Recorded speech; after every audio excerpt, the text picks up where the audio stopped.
हिंदी हिंदुस्तानी के भाषा संबंधी विवाद में किसके नेतृत्व में हिंदी की विजय हुई? किसके नेतृत्व में हिंदी की विजय हुई? तो इसमें होगा ऑप्शन सी, पुरुषोत्तम दास टंडन। नेक्स्ट क्वेश्चन है, पंडित किशोरीदास वाजपेयी ने 19वीं शताब्दी के पूर्वार्ध को किस युग के नाम से अभिहित किया? इसमें होगा ऑप्शन बी, लाल युग।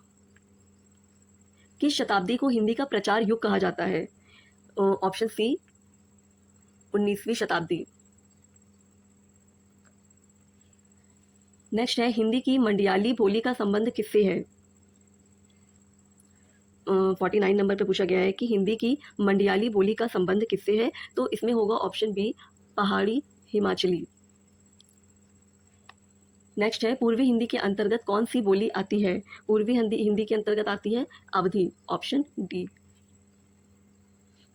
अब इसमें पूछा गया कि डैश भाषा का निर्माण अपभ्रंश में क्षेत्रीय या देशी भाषाओं के अधिक मिश्रण के फलस्वरूप हुआ है। यह नाम अपभ्रष्ट का विकृत रूप है। अपभ्रष्ट शब्द का संबंध संस्कृत से है। पा का विकार वा के रूप में हुआ है और शिष्ट का विचार ठ के परिवर्तित होकर यह नाम बना है। मध्यकालीन आर्य भाषा की यह अंतिम कड़ी है। मध्यकालीन आर्य भाषा की इस अवस्था या कड़ी को अपभ्रंश तथा हिंदी के बीच की कड़ी के रूप में माना जाता है। तो इसका होगा अवहट, ऑप्शन ए। नेक्स्ट पूछा गया है कि शौर सेनी अपभ्रंश राजनीतिक तथा भाषा के वैज्ञानिक कारणों से राष्ट्रभाषा के रूप ले रही थी। उसी का परिवर्तित रूप ईसा के 11वीं शताब्दी से 14वीं शती तक उत्तर भारत की साहित्यिक भाषा बन रहा, ये अवहट ही है। भाषा विकास की दृष्टि से अवहट अपभ्रंश की उत्तरकालीन अवस्था है, किंतु साहित्य रचना इस भाषा में 14वीं सदी तक होती रही। ये कथन किसका है? यह कथन है शिव प्रसाद सिंह जी का, ऑप्शन सी। अब इसमें 53 नंबर के क्वेश्चन में पूछा गया है कि निम्न कृतियां किस भाषा की हैं? ठीक है,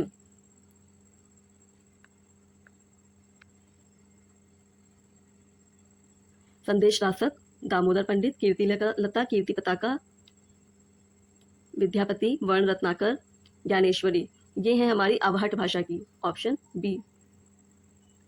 नेक्स्ट पूछा गया है कि अपभ्रंश की समय सीमा क्या है?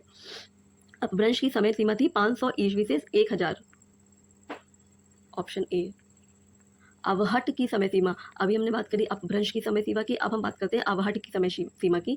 55 नंबर में पूछा गया है अवहट की समय सीमा, तो ये है 1000 से 1400। 56 नंबर के क्वेश्चन में पूछा गया है कि शब्द डैश शब्द का अर्थ भाषा के सामान्य मापदंड से बिगड़ा हुआ रूप है। संस्कृत के आचार्यों और इस भाषा के विद्वानों ने इसे देश भाषा कहा है। कुछ विद्वान इसे लोक भाषा भी मानते हैं। स्वयंभू पुष्पदंत ने इसे ग्राम्य भाषा कहा है। 19वीं सदी के विद्वान जॉर्ज गियर्सन भंडारकर, सुनीति कुमार चटर्जी आदि ने इसे देश भाषा माना है, जबकि याकोबी, कीथ, जूल ब्लैक और स्फोर्ड ने इसे साहित्यिक भाषा माना है। तो यहाँ पर बात हो रही है हमारे अपभ्रंश भाषा की। बोला है ना इन्होंने कि शब्द का अर्थ सामान्य मापदंड से बिगड़ा हुआ है, तो ये हमारा होगा ऑप्शन ए, अपभ्रंश भाषा। नेक्स्ट है, ऋग्वेद की भाषा है, इसमें होगा हमारा ऑप्शन बी, वैदिक संस्कृत। नेक्स्ट है, वाल्मीकि कृत रामायण एवं व्यास कृत महाभारत किस भाषा में लिखे गए हैं? ऑप्शन ए, संस्कृत भाषा में। कालिदास, भवभूति, जयदेव किस भाषा के रचनाकार हैं? ये है संस्कृत भाषा के, ऑप्शन ए।